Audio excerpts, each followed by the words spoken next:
Alright guys, I gotta make a video. Gotta make a video right now. You know I don't make a video unless I gotta. There's like a topic that's important that I gotta discuss. Otherwise I just stream and talk smack. But right now, the fighting game community needs to be ashamed of itself.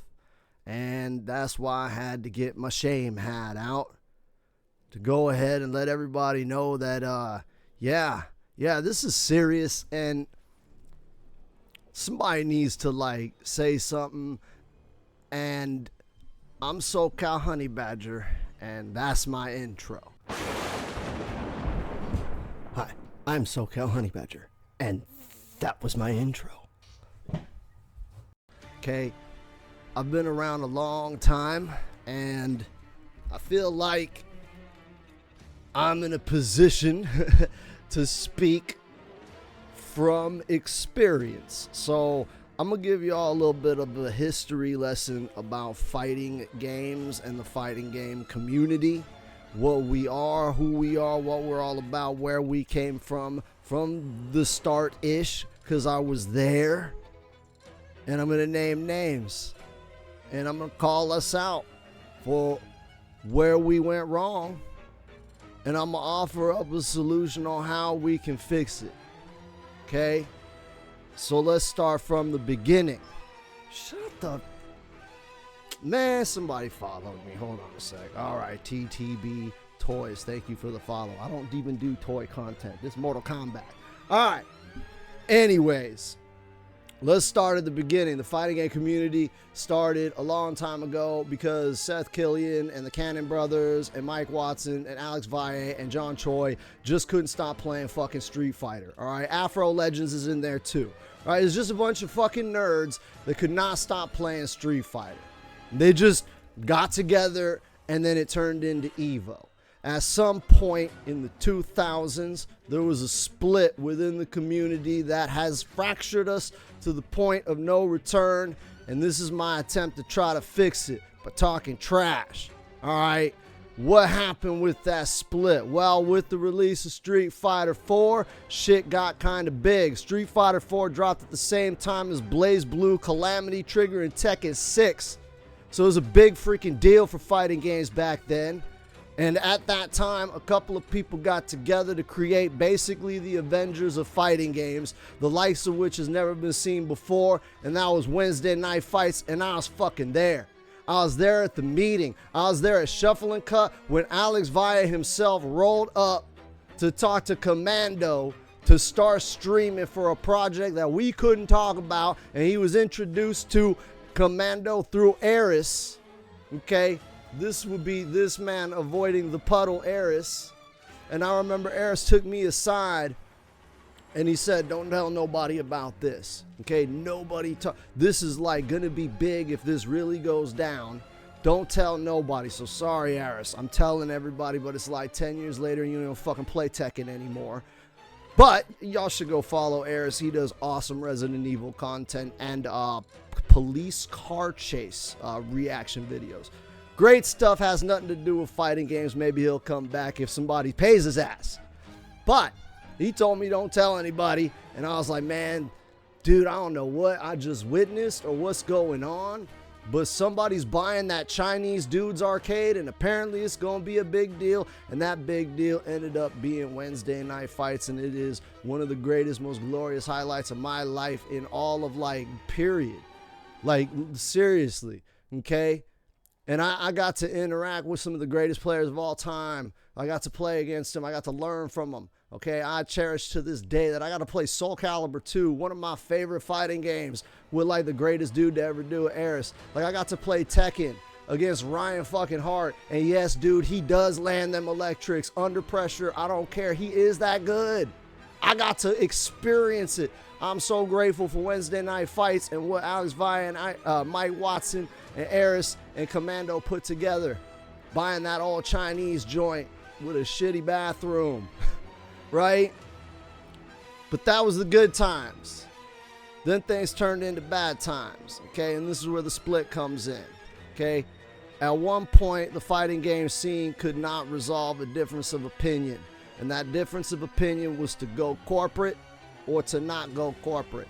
And we were split into two camps, and that split has been irrevocable since. Okay, on one side you had the pro corporate team. All right, that's Alex Valle, Maximilian, Seth Killian, right?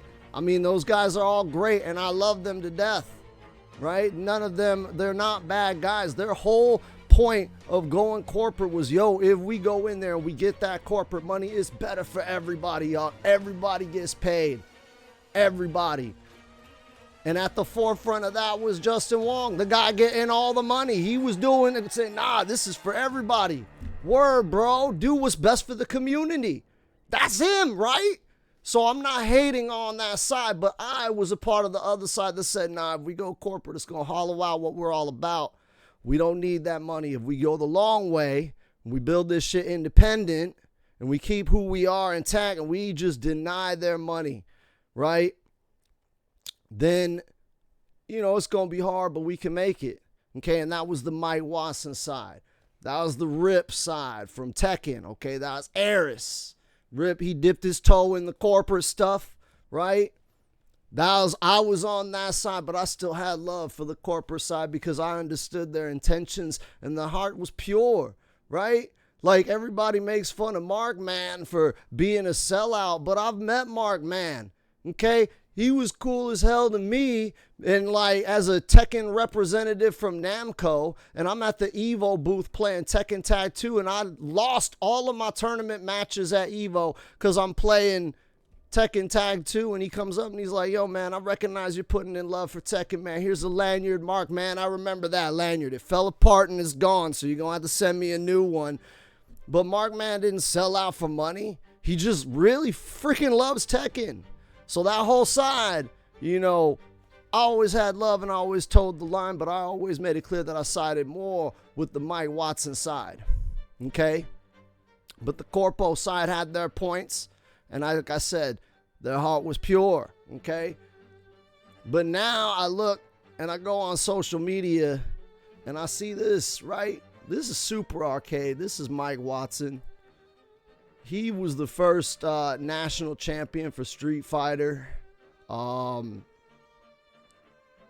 If not him, then Alex Valle.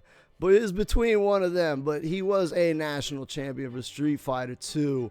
And he's saying he can't get a job at Del Taco.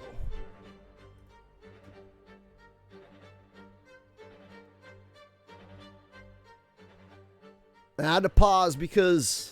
not because I didn't know what to say next, but I'm pausing because, man, that hurts. It hurts to see that because that's what we've become, man. That's what this split did. It put us here. At the end of the day, Alex Valle's side won. The fighting game community went corporate. Y'all won. But we were right that if we went corporate, it wasn't going to be no good. And now all of us are broke. Both sides of the fence. You got Justin Wong just like outright selling out left and right, making clickbait garbage and tier lists on YouTube to make a dime. One of the greatest Marvel vs. Capcom players in history, literally only now getting his flowers because the game got a re-release and he's blowing everybody up and it's going viral. Good for him. But we went corporate and it didn't fucking work. So the corporate side won, but the anti-corporate side was right all along. And it just hurts because none of us succeeded. So I'm making this video to call y'all out, man. Call out everybody. We got to go back to what we were all about. Okay? Back in the day, we played fighting games. You, Alex Valle, and you, Mike Watson. You played fighting games because you just fucking didn't want to stop. You loved it too much. And now this next generation, they don't think like we did, okay? And Alex Valle, he led the corporate line, but it just didn't work. The kids coming up today, they didn't take your lessons to heart like I did, okay, Valle? One of the greatest teachers and mentors I ever had, and I'm eternally grateful, but they didn't take your direction the way they should have. And now they won't even Foxy Grandpa won't even go to a tournament if he don't make 40 grand. What the fuck is this shit, dog? Valle, did anybody give you a penny to go to fucking Japan to play Street Fighter? Like, what the fuck did we become? So I'm making this video to call y'all out, man. Back then, 10 years ago, the fighting game community was unstoppable because we were led by the goddamn tag team champions of the world. Mike Watson, Alex Valle. You two led us. And you made the greatest thing that I've ever been a part of. And I know that if y'all get back together, if y'all squash the beef publicly and get back together and just get back to making fighting games in the community as hype and dope as y'all did in 2010, I know all of our ships will rise with that tide just like it did back then when y'all were together. And I don't know why y'all can't just get over the beef, but I do know that neither of us, all of us are hurting, all of us are struggling to the point where, dog, say what you want about Mike, but he's clearly well qualified to work at Del Taco. You gonna kick a man when he's down, or are you gonna recognize a tree in the middle of the forest? This man is too good to be working at no Del Taco. What he should be doing is running Wednesday night fights at the fucking arcade. Alex Valle should be in there. Y'all were unstoppable. Okay? With Eris commentating Tekken again. Maximilian's out here trying to save Marvel vs. Capcom Infinite, literally the worst Marvel vs. Capcom game. He's like, I don't give a fuck, dog. Saving Marvel vs. Capcom Infinite. Justin Wong's finally going viral for being a jizzler or some shit. I don't know, man. But I know that all of us in fighting games, when we were rallied behind Alex Valle and Mike Watson, we were unbeatable, man. So whatever it is, man, y'all two need to talk. And everybody else out there, man, y'all need to listen when they speak. Honey Badger out. Oh, like, follow, and subscribe, and tweet this shit. I'm affiliated with my Teespring, so buy a shirt.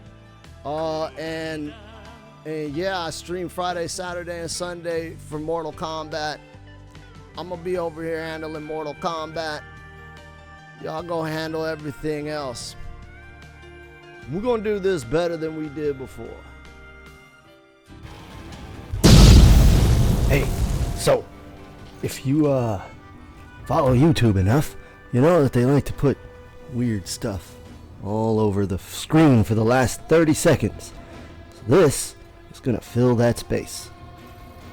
Yeah. Yeah. It's probably right there and there. All over the place right now.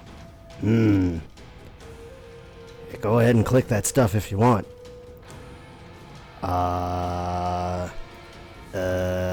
And that's 30 seconds.